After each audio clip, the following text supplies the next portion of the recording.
ওইদিকে ওই দিকটা ক্লিয়ার করে লাস্ট একটা ভাই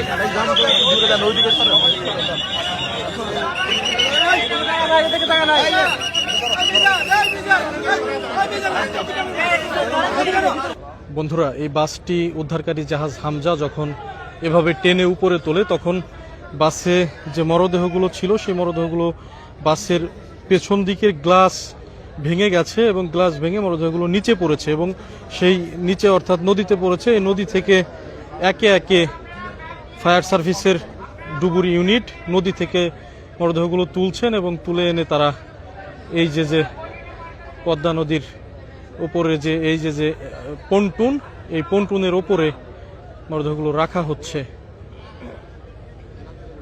একটি হৃদয় বিদারক ঘটনা ঘটেছে দৌলতদিয়া পাটুরিয়া নৌ রুটে। আজকে ঈদ শেষে মানুষ কর্মস্থলে ফিরছিলেন এই সৌহার্দ্য পরিবহনে করে।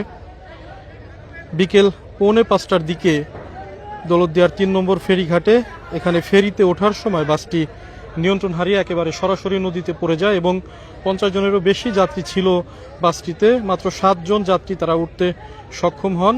এই 7 জনের মধ্যে 2 জনই গলন্দ উপজেলা স্বাস্থ্য কমপ্লেক্সে নেওয়ার পরে চিকিৎসক মৃত ঘোষণা করেন। বাদবাকি প্রায় 50 জন বা 40 জনেরও বেশি যাত্রী কিন্তু এই বাসের মধ্যেই তারা পানিতে ডুবে মারা যান।